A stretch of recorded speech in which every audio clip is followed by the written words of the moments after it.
the hive beetles. And what I'm going to do here, I'm going to pull a frame up. If you will look at this, you're going to see some honey here outside corners. Now if you look right over here, that is hive beetle larvae, and you can also see it's starting to slime. So what we believe happened, the hive beetles took over. It made it easier for the wax moths to come into the hive, and then the ants. Well, the bees absconded for some very good reasons, and here's the evidence why. This is what you don't want to see in your hives. Now, I feel sorry for the people who lost their hives. They've assured me that they're going to listen to me, and we're going to teach them how to manage hive beetles. If there's any one thing that I know how to do, is manage hive beetles. I've got close to 80 hives. I do not have a hive beetle issue. All right, we're going to look at some other things here. I'm going to drop this back down. Pretty disgusting. Really what we're doing, this is like a post-mortem of a beehive failure. Now, let's kind of move in. If you look over here, it's pretty nasty. Pretty nasty. See some sliming going on? I'm going to turn this over. Let's see what we see right here. Now look, in this hive, there were some really good frames of honey, and it's all wasted. All right, I'm going to drop this back in here. Now we go to a next step. Look at this. This is wax moth damage. Look at that. Pretty disgusting, isn't it? You see what happens when you don't manage your business? Good example. Now I'm looking for, let's see if we can find a mature wax moth. I believe earlier we did see one or two. Let's see if we can locate one. Okay, more hive beetle larvae down here. Let me turn this over. Okay, there's a hive beetle right there. Now here in a little bit, we're going to show you some hive beetles that down on the bottom board. I mean, lots of them.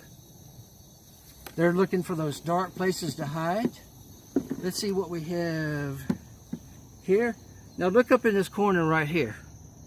You can see this looks like little cocoon. Little cocoon here for the wax moth. Down here looks like there's another cocoon right there. You see lots of poop, little black specks right there. Let's turn this over. I see hive beetle larvae right there. One thing I do see, like in this frame, there was lots of pollen on this frame. What a waste. What a waste. Now I'm going to move over here. Oh, let's see here. I'm looking for a couple of more cocoons in that corner. Yeah, a couple more cocoons here in the corner. Let's see here. Tell you what, I'm going to move some frames out of the way here. And let's take a look at this bottom board. Look at the hive beetles down here in the corner. They're everywhere. You also see many ants.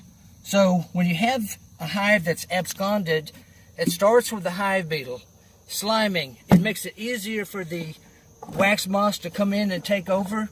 And then to top off the catastrophe, we have ants that move in. Look at all the hive beetles there. Disgusting. This is what you don't want to happen to your hives. And it doesn't have to be like this. This is a teachable moment. Now, Terry, You've seen this before, haven't you? Several times. And you can avoid this by doing certain things. And there's no silver bullet as far as controlling your hive beetles.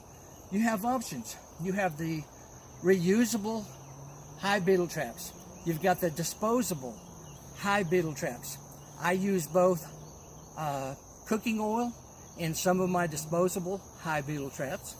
I also use diatomaceous earth, or called DE. Use it in there. Another thing that I use on all of my hives is Freeman traps. If there's any one piece of equipment that I love, it's a Freeman trap. Some really great things about it is I feel like you've got ventilation. It helps ventilation. Well, I tell you what, you check those things about once a week. You look down there, you can see hive beetles that have dropped down. They fall into that cooking oil, or I use Dawn dish soap, make sure it's good and soapy. I keep it full. I see lots of hive beetles.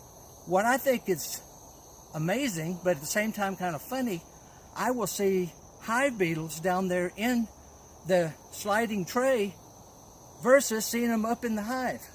That's where I want them. Like I said, another thing that I picked up from Barnyard Bees in Georgia, David, I use his mixture. I spray a mixture of 4 cups